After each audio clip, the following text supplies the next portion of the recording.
سوال یہ ہے کیا کرونا وائرس کو پاکستان میں گراؤنڈ مل سکتا ہے؟ مثال کے طور پر جیسے ہم کوئی پوسٹر لگاتے ہیں تو اگر ہم کوئی وال پہ پوسٹر لگاتے ہیں تو وہاں پہلے گم لگاتے ہیں، اور جب گم لگاتے ہیں تو تب جا کے وہ پوسٹر وہاں چپکتا ہے، اور اگر ہم گم نہ لگائیں تو پھر وہ پوسٹر نیچے گر جاتا ہے۔ اب مثال کے طور پر چائنا کے لوگوں کو وائرس اس وجہ سے منتقل ہو رہا ہے کیونکہ وہ وائرس بنا ہے چمگادڑ سے، سانپ سے، چوہوں سے، اور وہ لوگ یہ چیزیں کھاتے بھی ہیں، لیکن پاکستان میں الحمدللہ ہم لوگ یہ چیزیں مسلمان جو ہے وہ کھاتے نہیں ہیں۔ تو کیا پاکستان میں مسلمان چونکہ یہ چیزیں کھاتے نہیں ہیں تو گویا کہ ان کو اس وائرس کو گراؤنڈ پہ نہیں ملے گا، تو کیا اتنی تیزی کے ساتھ، اللہ نہ کرے اگر پاکستان میں ہوتا بھی تو کیا اتنی تیزی کے ساتھ پھیل سکتا ہے جس طرح چائنا میں پھیل رہا ہے؟ نہیں، انشاءاللہ اس کا امکان واقعی میں کم تھا، کیونکہ بات وہی آ جاتی ہے کہ جو چیز پھیلاؤ کا ذریعہ ہے، اب دیکھیں جہاں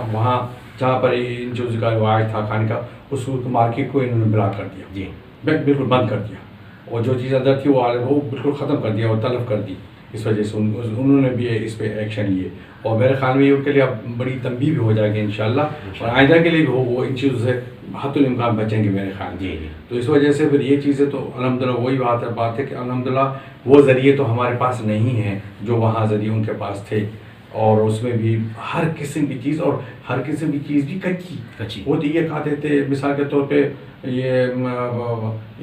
جو بھی چیزیں ہیں وہ چوہے زندہ کھا لیتے ہیں، اور چمگادڑ کا سوپ پی لیتے ہیں، اور کتے، بلیاں، اور مثال کے طور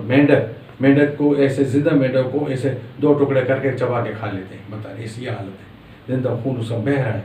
تو یہ چیز تو بڑا درد کی ہے اصل میں۔ میں کہتا ہوں کہ انسان تو اشرف المخلوقات ہے، بہت سارے جانور بھی اس چیز کا لحاظ رکھتے ہیں، جو چیز ان کو نہیں کھانی تو اس کو چھوتے بھی نہیں ہیں۔ آپ جانوروں کو دیکھیں، جو چیز نہیں کھاتے تو نہیں کھاتے، اور بہت سارے ہمارے یہاں جو حالات جانور وہ چیز اس طرح کے، کوئی جانور کر ہماری بھینس ہے، گائے آپ نے دیکھا ہے، بکری ہے آپ نے دیکھا، کتا بلا کھاتا ہے یا چوہا کو کھاتا ہے یا کسی چیز کو کھاتا ہے۔ جب ہمارا جانور نہیں کھاتا تو انسان تو اس سے اشرف المخلوقات ہے، اس کو تو سوچنا چاہیے کہ میری چیزیں کیا چیز کھانی، وہ کھانا بھی کس طریقے سے کھانا ہے، اس کو صحیح طریقے سے پکا کے کھایا جائے، تاکہ اس میں جو ارد گرد جو ماحول سے یا کسی بھی چیز سے اس میں کوئی علاشیں لگ گئی تو وہ بھی ختم ہو جائیں گی اصلا۔ کیونکہ اللہ تعالیٰ کا ایک نظام ویسے بھی ایک بڑا خوبصورت نظام ہے کہ انسان کے اندر جو چیز داخل ہو جاتی ہے، جب ہم کوئی چیز کھاتے ہیں اور اندر چلی جاتی ہے، خدا نخواستہ اس کے اندر کچھ اثرات ہوتے بھی ہیں، تو تقریباً مور دین 50% یعنی 50-55% جو ہے وہ وائرس یا جو چیز جراثیم، اس کو تو ہمارے قوت مدافعت ہی ختم کر دیتی ہے اندر پہنچنے کے ساتھ ہی۔ میں لوگوں کو اس مثال ایسے دیتا ہوں کہ جیسے 2 بارڈر پہ 2 فوجیں کھڑی ہوتی ہیں، اس فوج کو وہ آنے نہیں دیتی، اس فوج کو وہ آنے نہیں دیتی، لیکن کسی غلطی سے کوئی فوج اگر اندر سے کہیں سے کمزور حصہ کوئی پا کے چلی بھی جائے تو اس فوج کو جیسے اطلاع دیتے تو فوراً ایکشن میں آ جاتی ہے، اور ایکشن میں آ جاتے ہیں کہ اس کو کیپچر کرتی ہے۔ تو ہمارے یہاں بھی اس طرح سے ہے کہ اندر اللہ تعالیٰ نے امیونٹی کا ایک ایسا نظام بنایا ہوا ہے کہ اگر کوئی چیز ہو بھی جائے تو وہ اندر ایکشن میں آ جاتی ہے اور اس کو فوراً وہ اس کو ختم کر دیتی ہے۔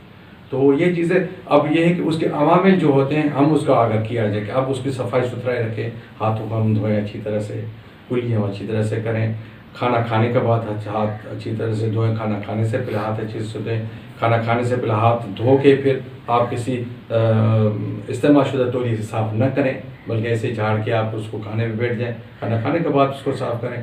تو مطلب وہی چیز ہے کہ ان چیزوں سے بچنا چاہیے جو دوسرے ایک سے دوسرے سے لگنے کے امکانات ہوتے ہیں، اور ہمارے الحمدللہ وہ چیز آلریڈی ہے وہ۔ اچھا ڈاکٹر صاحب، ایک اور سوال یہ ہے